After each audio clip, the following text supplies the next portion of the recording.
everybody, it's Payday, and you're listening to the Payday Podcast with your host, Samantha Mantra, me. On today's episode, we're going to discuss goal setting in a reality-switching world. Welcome back. So, things have changed, haven't they? Maybe that professional wardrobe has been hanging in your closet for the last 2 years. Maybe regardless of your title, these days you feel like at work you're a Zoom DJ. Maybe you're thrilled with your choice of cohabitants and you've really been loving on your peoples. Regardless of how your current life professionally or personally is set up, one of the truisms of our current moment is we are living through a period of crazily expedited change. And with all this change, people search for constants. And the only constants that we can be absolutely sure of is debt, taxes, and more change. But it's the pace of change that's thrown us all for a tizzy. There's a lot of us who have been reporting that our sense of time is just gone. Was it last week? Was it last month? Was it pre-pandemic? And I've heard folks even refer to 2023 as quote-unquote next year. Me, myself, I've been stumped. There was a project I could have sworn I reported on that was a year ago that actually went live in Q2. Dealing with the changes in our lives and the frenetic pace of them has left a lot of us feeling unfocused and scrambling and really craving some stability.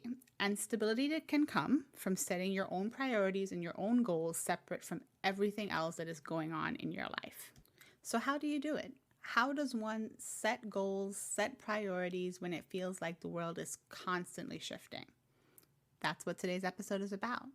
Setting clear priorities makes your life easier. And at the end of the day, that's what I want for every single one of my listeners. I hope that something I say in an episode makes your life easier.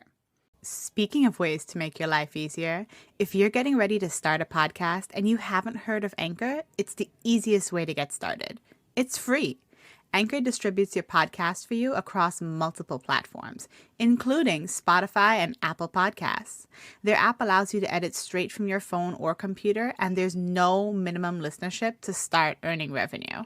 It's everything you need to make a podcast in one place. Download the free Anchor app or go to anchor.fm to get started. So, let's start with the reality that you want to create. This is going to sound a little metaphysical for a moment, but I'm being very practical here.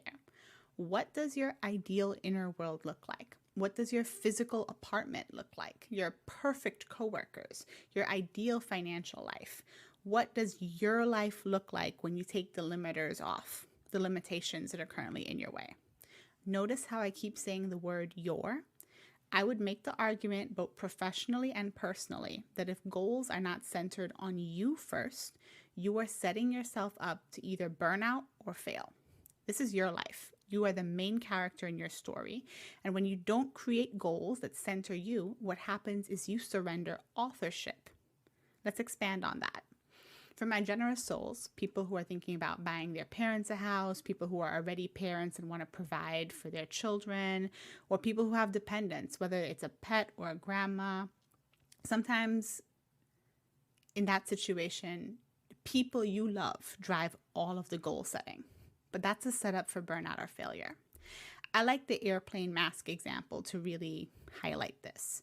If you're flying through turbulent air and the cabin becomes depressurized, they always say it. Mask goes on you first and then your dependent. Because if you're not there, no one puts a mask on your dependents. If you are envisioning yourself as someone who aspires to be a foundation for other people, you can't afford to let yourself crumble. Does that make sense? It means that it's actually the most generous thing you can do if you are one of those people who put others first, to sit back and say, what would make me prosper so I can ensure the prosperity of everyone around me? And that's a big, big shift if you're accustomed to self-sacrificing on the behalf of others. When we talk about goal setting, your personal, your financial goals, these don't need to be SMART goals like at work. And the most effective method I have ever experienced for goal setting is 3 simple questions. And I want you to answer each of these questions with just one sentence. That's it. What do you want? Why do you want it? And what are you willing to do to get it? For the life of me, I wish I could remember the career goddess who blessed me with these questions so that I can credit her properly. And if I ever remember, you will find that update in the podcast description. I want you to answer these 3 questions. What do you want? Why do you want it? And what are you willing to do to get it? We rarely answer direct questions about ourselves to ourselves. And setting priorities is an anchor. Setting goals helps you to lay out the foundation of your life, the foundation of your dreams when you do it right. It gives you a structural map for you to build on, even as the surrounding environment, current events keeps changing. You have consistent clarity on what you want, no matter what the world is doing. So let's walk through a couple examples about this. What do you want? I want to be rich. Why do you want it? I never want to worry about a bill ever again. What are you willing to do to get it? This is usually the part where folks get quiet. I'm willing to work 2 jobs for the next 2 years, and then I only want to work 1 job for the rest of my life. Here is why I like this person's answers. That's a person who is clear, specific. They've set the goal of being rich so that they can get away from worrying about day-to-day bills. And they know what they're willing to do and what they're not willing to do to achieve it. Folks who say they're willing to do anything are folks who are on the speed. They're speeding towards burnout at an epic pace. You can't do everything and anything. There has to be things that you're not willing to do. And that's the trick of that 3rd question. What are you willing to do to get it? Let's try another example. What do you want? To take care of my family. Why do you want it? Because I love them. What are you willing to do to get it? Anything as long as I have 1 vacation to myself per year. This is a person who's not quite there yet. They're clear, but they're not specific enough. What on earth does quote unquote take care mean? Does that mean that you're paying the rent? Are you paying mortgage for parents or grandparents? Are you paying tuition for a younger sibling? What is groceries? Are you paying their bills? They haven't centered themselves in this goal. Even in their priorities, they've become an afterthought. 1 rest period per year is not sustainable, and that shouldn't be the goal. When you set goals, goals have to be more than what you currently have or take you further than you currently are. Why would you set a goal that is based completely on survival? We don't need to do that to ourselves. We have to teach ourselves to dream bigger. So let me back up for another step. Why am I talking so much about goals in an episode about priorities? Because your goals inform your priorities. Without set goals, you cannot prioritize. Not at work, not with your cash flow, and not in your personal life. In order to prioritize, you have to have a clear view of what's important to you. Will completing X task bring you 1 step closer to goal 1? Okay, then it's a higher priority than Y task. And just like that, your decision tree shrinks. A lot of the mental fatigue can come about when you have too many decisions to make, too many responsibilities on your plate.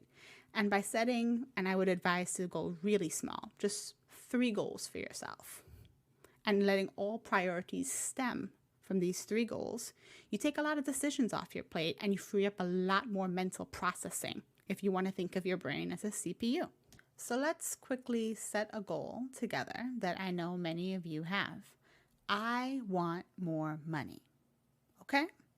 Let's make this goal specific. Why do you want more money? I want to stop being paycheck to paycheck. Okay, what are you willing to do to get it? I'm willing to do anything. I know that stress drives us to extremes, but the answer to that 3rd question, anything, is dangerous. Again, the conversation I'm trying to have with you is you want to set goals that don't lead you immediately to burnout or failure. So when you ask yourself how hard you're willing to work or what you're willing to do to get out of a paycheck to paycheck cycle, are you willing to consider different opinions? Are you willing to consider different perspectives? Are you willing to examine your skills in your field in a different light, knowing full well that in this job market, there's absolutely another employer who is willing to compensate you 10% or more, 20%, 35% more than your previous/current employer is paying you? Are you willing to look for opportunities that don't use the same language to describe your current skill set, but ask you to do exactly the same thing? It's easy to do the thing that we know to do. Familiarity lends itself towards repetition. And if you are only used to working hard, then you are predisposed to working hard. But working smart, working strategically, sitting back and thinking about what you really don't want to do. You may be willing to do anything, but what are you willing to not do? For example, maybe you're a morning person and you never want to work nights again. I'm willing to do any work, but I'm not going to work past 6 p.m. On the flip side, maybe you're an evening person and you're never going to take a 9 a.m. meeting ever again. So I'm willing to work hard, but I'm not taking any meetings before 11 a.m. I'm not a morning person. You see how that lends itself towards specificity? It allows you to stop generalizing and also allows you to set priorities. You're not going to take a client or you're not going to accept an opportunity that doesn't match with your goals. Not once you give yourself choices. And believe me, one of the overarching, very meta goals for all of us is to have choices. The choice to sleep in, the choice to work harder, the choice to improve the lives of the people around us, to improve our living environment, to own property. It goes very quickly from pie in the sky to practical every day. That's not a priority right now. I want to make more money, and that means I need to put more energy into this job search. I need to find something that's not like what I'm doing that uses this exact same skill set. Setting goals allows you to set priorities, and it allows you to stop thinking as much and second guessing yourself. Like, is this going to work? This is the priority. I said I want to make more money. All right, let's go make this money. And you deserve that. You deserve more mental processing power back. Our brains are kaput. And it's okay to take rests and breaks. But as we wrap up the end of another unprecedented year, I think it's important to have this conversation with yourself. What are your goals? And I'd like to challenge you gently to set one goal for your professional life, one goal for your financial life, and one goal for your personal life. I don't want you to make a spreadsheet. I don't want you to do a whole notebook bullet journal. I just want you to answer 3 questions for each category of your life. What do you want? Why do you want it? And what are you willing to do to accomplish it? And I want you to answer those questions with 1 sentence.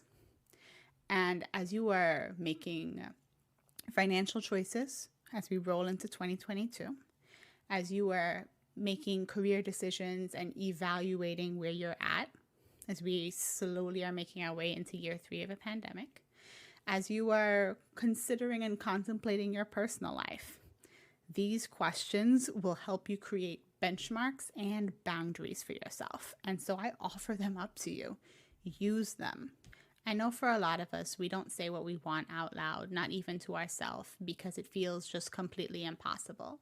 But the first step of building a house is saying that you want a house. The first step in saying you want to visit Rome is saying you want to visit Rome. The first step in being debt-free is making the decision to become debt-free. And your decisions matter. Set your goals, let your priorities be aligned, and take the steps that are going to bring you closer to the life that you actually want. This is a conversation, and it's not going to be a conversation you finish with yourself in one day, but I invite you to have it as we're in winter and we're rounding out the year. Be gentle with yourself. You got this, and don't hide your answers from yourself. This is Samantha Mantra, signing off. Take care and enjoy the rest of your payday.